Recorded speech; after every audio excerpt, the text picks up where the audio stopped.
ഇനി എനിക്ക് തോന്നുന്നു എല്ലാവരും കേൾക്കാൻ ആഗ്രഹിക്കുന്ന കാര്യം തന്നെ നമ്മുടെ വാനമ്പാടി അയ്യോ ചിത്ര ചേച്ചിയുമായിട്ടുള്ള ഒരു ബോണ്ടിങ്. ചേച്ചിയായിട്ട് ഞാൻ പറഞ്ഞില്ലേ ഒരുപാട് എത്ര വർഷമായി ചേച്ചിയായിട്ട് ചേച്ചി 2006 മുതൽ ചേച്ചിയുടെ കൂടെ ഉണ്ട്. കൂടെ തന്നെ ഒരു മോർ ദാൻ അനിയനെ 18 പോലെ. ഇയേഴ്സ്.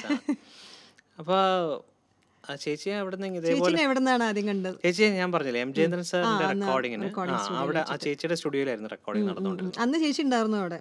ചേച്ചി ഇടയ്ക്ക് സ്റ്റുഡിയോയിൽ പാടാൻ വരും. ഉം. അപ്പോഴൊക്കെ കണ്ട് അപ്പൊ കാണും. ചേച്ചിയുടെ ഹസ്ബൻഡും ആയിട്ട് നല്ല ചേച്ചിയുടെ ഹസ്ബൻഡ് സ്റ്റുഡിയോയിൽ എപ്പോഴും ഉണ്ടാവും. അദ്ദേഹമാണ് അത് നോക്കിക്കൊണ്ടിരുന്നത്. അപ്പോൾ വിജയൻ ചേട്ടനെ എപ്പോഴും കാണും, ഇടയ്ക്കിടയ്ക്ക് കാണും, സംസാരിക്കും. എൻ്റെ പാട്ടുകൾ ചിലപ്പോൾ ഞാൻ പാടിയ പാട്ടുകൾ ചിലപ്പോൾ കൺസോളിൽ വന്നിരുന്ന വിജയൻ ചേട്ടൻ കേൾക്കും. അങ്ങനെയൊക്കെ അപ്പോൾ പാട്ടുകൾ ഇങ്ങനെ ഇഷ്ടം. അപ്പോൾ എന്നോട് ഇങ്ങനെ ചോദിച്ചു, ചേച്ചിയും ചോദിച്ചു, വിജയൻ ചേട്ടനും ചോദിച്ചു, ലൈവ് പാടാൻ താല്പര്യമുണ്ടോ, ഉണ്ടെങ്കിൽ വരാം എന്ന് പറഞ്ഞിട്ട് അങ്ങനെ ചേച്ചിയുടെ കൂടെ കൂടിയത്. അപ്പൊ പിന്നെ അതൊരു വലിയ അനുഭവമാണ്. അപ്പൊ ചേച്ചി ഇത് കേൾക്കുന്നുണ്ടെങ്കിലും ചേച്ചിക്ക് ഇങ്ങനെ പറയുന്നത് ഇഷ്ടമല്ല. എന്നാൽ പോലും അപ്പൊ പറയാതിരിക്കാൻ പറ്റില്ല. കാരണം അത്രയും ഒരു കേൾക്കുന്നവർക്കും അത് ഭയങ്കര വലിയ സന്തോഷമായിട്ടുള്ള ഒരു കാര്യമാണ്. തീർച്ചയായിട്ടും അതൊരു നമുക്ക് അതൊരു മ്യൂസിക്കലി ആണെങ്കിലും അല്ലാതെ ആണെങ്കിലും ഒരുപാട് കാര്യങ്ങൾ പഠിക്കാനുണ്ട് ഇത്ര ആളുകളുടെ അടുത്ത്. സത്യം.